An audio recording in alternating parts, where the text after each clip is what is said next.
On September 19th, 2009, the Estes Film Festival held a Q&A with some of the filmmakers who showcased their independent films at the 4th annual festival. The following are highlights from the event.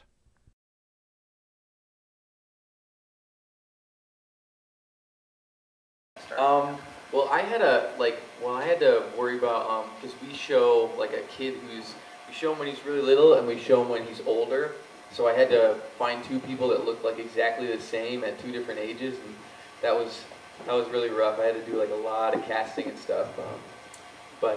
Yeah, I think we ended up doing a pretty good job. That's what I hear at least. So yeah, that was pretty crazy.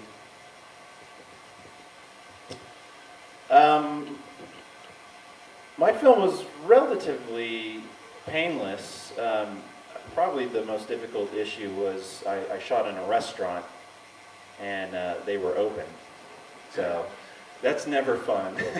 You have lights and grip equipment set up and you can't exactly control your set as far as sound goes and everything. So that was probably it. I think for us, logistically, probably was the timing of the filming. Is you'll see in our film, it's placing people in place in the state of Wyoming, and the film crew filmed during the summer, and unfortunately it was one of the driest, hottest summers on record, and of course that meant a lot of wildfires, so a lot of times the film crew did go out to try to shoot the smoke, deterred them quite a bit. Our film was pretty easy too, pretty painless as well, but I guess one of the challenges was we shot in the mountains here in Estes Park, and there's one quick little scene where it looks like someone's about to run off a cliff, and so we had to go off our little trail on Deer Mountain to find said cliff, and turns out we did not leave breadcrumbs to find our way back to the trail, and we were lost on the mountain for about an hour and a half, my wife and I. It was just the two of us out there doing it. Not doing it, but shooting the movie, and so we were lost off the trail in brush, up to our shoulders, climbing over rocks, trying to find our way down to the trail, and finally we made it.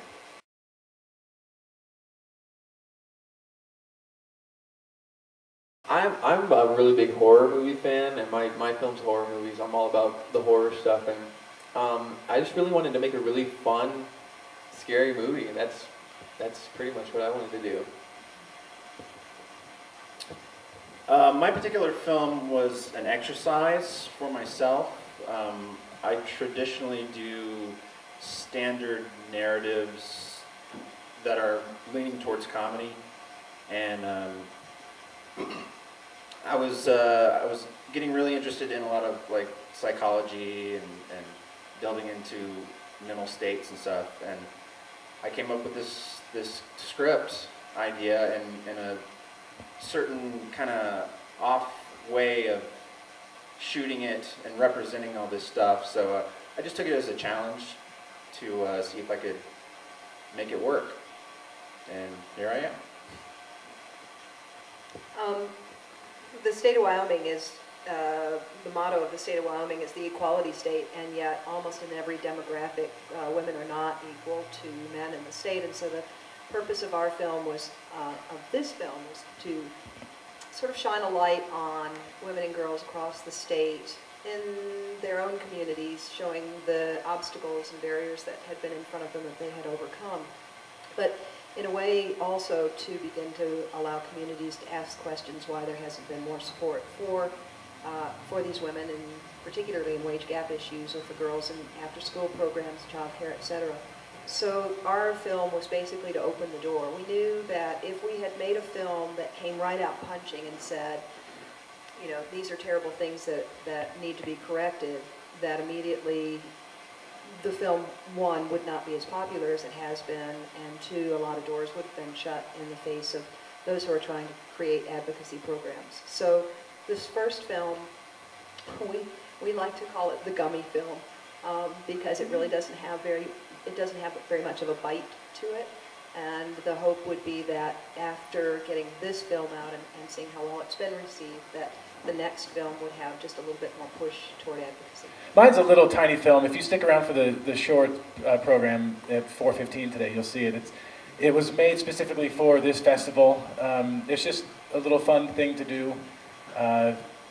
It's my 4th of 5 shorts that I've made, and I'm working my way up to making a feature now. So what I hope to gain out of it is practice and experience and some storytelling, and just getting the word out there that the Estes Park Film Festival rocks, and to support it. That's what I'm after.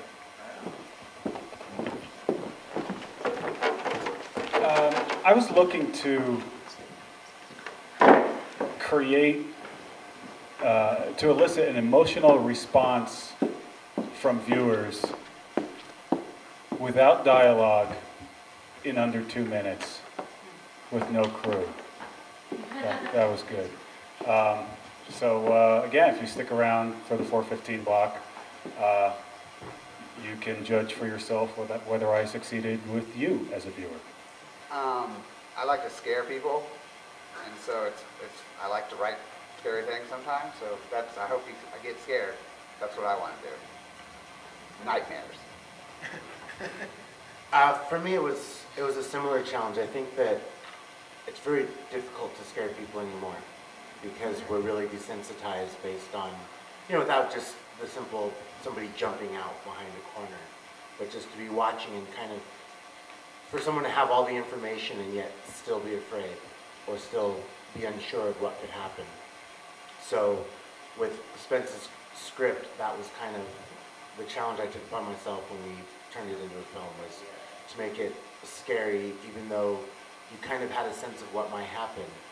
And so we'll see if we were successful or not.